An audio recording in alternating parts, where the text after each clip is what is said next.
لازم هذه المرة نديروا رمضان متميز. وشنو هو الميزة فيه؟ أننا نجعل وردا من القرآن للتدبر فقط. ديروا ورد ركزوا عليه كثر من القراءة، اقرأ على روحك، لم الحسنات وكفى الختمات.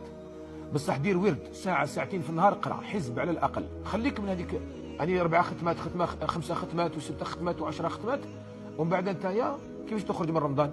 نزلت انت هو تبدلت والو، ما نفعك والو هذوك الختمات، وإنما كنت تلم في الحسنات. شحال علاش قلت لك أنا؟ قلت لك عندنا ظاهرة وهي الاغترار بالشكليات. المهم أنا الحمد لله درت 5 ختمات وتبدلت، حبست الدخان، حبست هذاك الغضب تاعك، كاش ما تحسنت عبادتك شوية؟ والو، ما كان والو. علاه نغروا نكلخوا روحتينا، نكلخوا بركنا. اليوم رانا نعيشوا اغترار بالشكليات. وشنو هي اغترار بالشكليات؟ أننا نشعر بأننا قد أدينا الطاعات ونرتاحوا مرتاحين. كاين هم يرفض الإنسان بعد الطاعة، وشنو هو؟ القبول. انت الآن عندك ضمان أن صلاة المغرب اللي صليتها مقبولة؟ واحد ما ضامن، بصح نقول لكم حاجة، والله غير في نفسيتنا انا دايرينها انها مقبولة. علاش نحسوا روحنا بلي صح مليح، حسن الظن بالله مليح، نسأل الله عز وجل يتقبل.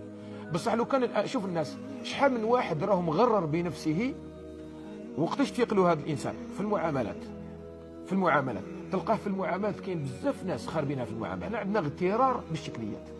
شغل خلاص انا يا انسان متدين، نصلي في المسجد، نصلي في الصف الاول، ومن بعد هذوك اللي نكرازي فيهم في العائله ونسبهم ونهضر فيهم، ولا في الحومه، ولا الناس اللي منايفهم، ولا هذوما كامل عادي. علاه؟ لاني انا مع ربي اني فريه. انا شغل ربي وكان نجو ليه يوم القيامه انا يمشي معايا، خاطر انا كنت دائما في الصف الاول. انا ماشي هكذاك، حساب كاعك غلط فيه انت. ودايرين في بالنا باللي فارينها مليح، كل صلاه راه يقبلها لنا ربي، كل عمره يقبلها لنا ربي. ولينا دائما الحمد لله كملنا العمره، الحمد لله كملنا الحجه، الحمد لله درنا 5 حجات، الحمد لله هنا الصلاه، الحمد لله كملنا شعبان، كملنا شوال، كملنا رمضان.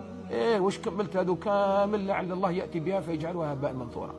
لانه ما كاش حاجه راح تسقم الامه اليوم كما اليوم الاخر. هو الاساس الذي يزهدنا في الدنيا، وهو الاساس الذي يحسن اخلاقنا وعباداتنا. هو حتى انت طايع الربي، المستوى تاع العبوديه تاعك يتسقم باليوم الاخر، كي تتذكر تقول واش الدنيا، احنا واش رانا لاصقين هنا، شوف جهنم واش فيها والجنه واش فيها، يا واش رانا ناسيين. سمعت تفيق بليك غافل كي تسمع هذه الحكايات، تفيق بلي راك بعيد، تولي تعاود تراجع نفسك. ولهذا شوف ربي عز وجل كي يعطينا في القران هذا الشيء هذا، لازم وني نوصي كل درس راني نوصي هذه الوصيه.